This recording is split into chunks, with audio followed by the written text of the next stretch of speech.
Hello Taurus! Welcome dito sa aking channel, Kapalaran 888. Welcome guys.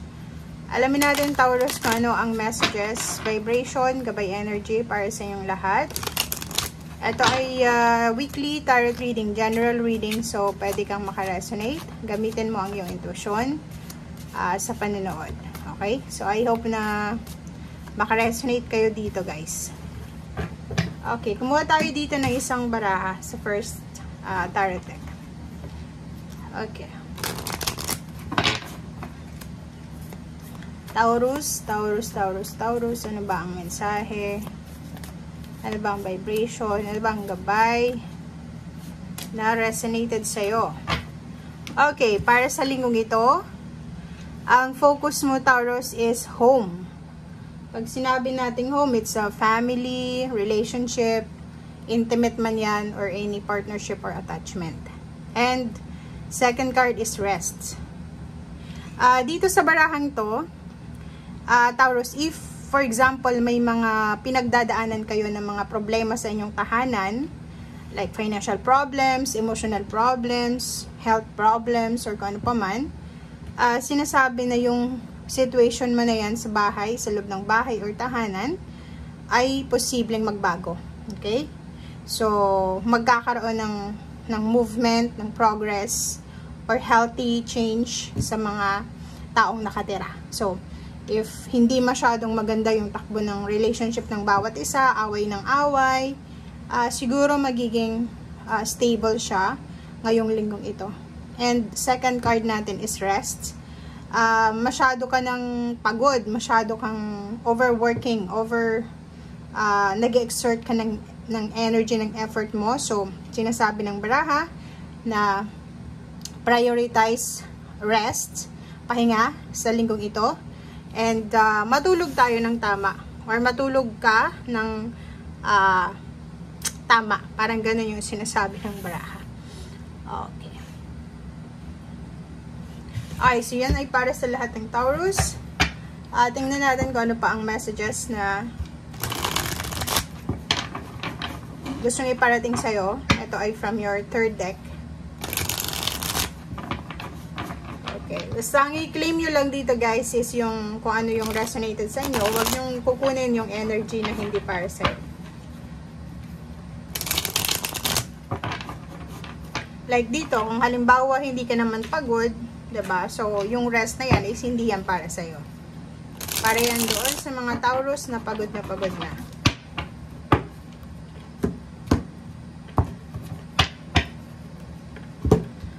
Okay. First card natin sa third deck is Ten of Summer. Okay? So, etong Ten of Summer is resonated dito siya sa home. Okay? It's a summer, positivity, the sun. Diba? So, sinasabi ng Barasher dito na magkakaroon ka ng emotional fulfillment sa usaping pamilya, kaibigan, relationship, or kung kanino man sa linggong ito. Makakatagpo ka rin ng mga tao na pwede mong mapagkakatiwalaan. Makakatagpo ka rin ng mga taong pwede mong maging kaibigan. Makakatagpo ka ng mga taong pwedeng maaasahan or pwede kang suportahan sa kung ano man ito na kailangan mo ng suporta. Okay? Number 12, awakening. Same din dito. Meron na nakahang, meron na hindi natuloy, meron na mga nangyari sa iyo sa nakaraan na nagbigay sa iyo ng disappointments, ng pagsisisi or kung ano pa man. And dito sa linggong ito sinasabi na kung ano man itong hindi nangyari sa nakaraan, ay posibleng may matutuklasan ka sa linggong ito na rason. Kasi everything happens for a reason, diba? So, matutuklasan mo sa linggong ito kung bakit hindi ito natuloy. It's either relationship yan, movement, pagkakaroon ng anak, pag-aaral, pagtatrabaho, yung mga bagay na hindi natuloy, ay posibleng maintindihan mo sa ngayon or lalabas yung tamang solusyon sa kung anong mga bagay na hindi mo maintindihan. Next card is Ten of Winter. Same din dito, yung mga situation mo sa buhay, emosyonal, financial, pamilya, relationship, ay posibleng magkaroon ka ng resolution sa mga pinagdadaanan mong mahirap. Okay? Medyo makakahinga ka ng malalim sa ngayon, or medyo makakahinga ka kasi may mga responsibilities, may mga issues, or mayroon kang mga bit na mga ang tawag dito, obligasyon siguro, or mabigat na pakiramdam ang posibleng mawala na. It's either end of addiction ng kung ano man tong karelasyon mo, or pwedeng sa ibang tao. And Four of Autumn, sinasabi ng baraha dito na yun yung pinaka-importante sa linggong ito. Make sure na maging matalino tayo, lalo na sa resources mo. It's either money yan, it's either energy, love. Ano ba yung ini-exert mo sa araw-araw? It's either money siya, pera.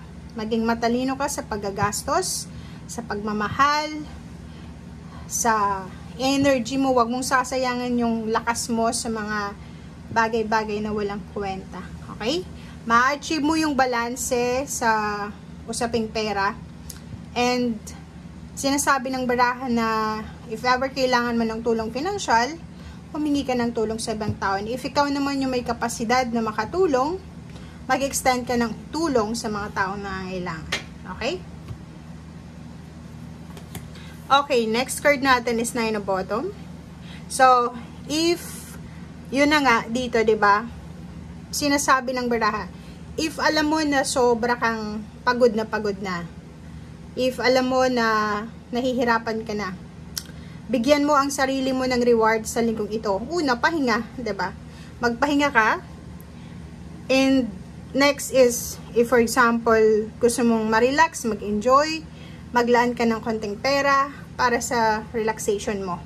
I-reward mo yung sarili mo sa mga pagod, sa mga naramdaman mong hindi maganda. Kasi mas maganda na, 'di ba, yung alam mo kung saan napupunta yung kinikita mo. 'Di ba? Hindi nasasayang. So, maglaan ka din ng konti para sa iyo, para sa pamilya mo, sa mga konting wants. Okay? Like, gusto mong magpagupit, gusto mong magpaganda, magpagwapo, bumili ng pabango, bumili ng damit, or kung ano pa man, mag-travel. Kailangan mo yun na sundin. Okay? It's 99. Huwag kang matakot. Okay? Kasi may nararamdaman kayong konting takot dito na hindi nyo alam kung bakit kayo natatakot. May iba siguro na ang kinakatakutan nila is yung future. Masyadong takot sila kung ano mo yung pwedeng mangyari sa hinaharap. Kasi sa panahon ngayon, sa realidad, sobrang hirap ng buhay, di ba? So ngayon pa nga mahirap na yung buhay, ano pa kaya ang mangyayari sa future? Huwag kang matakot, sinasabi ng baraha sa'yo dito na huwag kang masyadong mag-overthink, mag-analyze. So, significant numbers mo dito is 999. Okay? So, near to completion siya. And, yun na nga. Etong barahang to, related siya dito sa Nine of Autumn and Rest, na kailangan mo rin ng balanse. 'Di ba? Yung, halimbawa, pag may pera ka,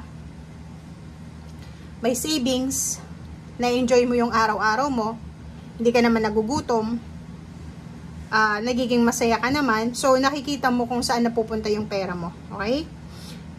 Ihanda mo ang sarili mo para sa mga susunod na mga araw, buwan na taon. And nakikita natin dito na kailangan mo din na magpahinga. Okay? Kailangan mong i-let go yung mga tao, bagay, sitwasyon sa buhay mo na nagbibigay sa'yo ng lungkot or takot. Diba? So, ano ba yan? I-comment mo nga sa comment section, ano ba yung kinakatakutan mo? Sino sila? Or kung ano man yan, i-let go mo na yan. Okay? Kasi, kailangan mo nang mag-focus sa sarili mo. Mag-focus ka sa sarili mong pangangailangan, sa sarili mo, hindi sa pagiging selfish.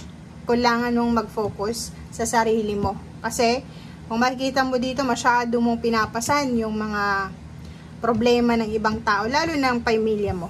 Okay? So, thank you guys and see you again. Bye!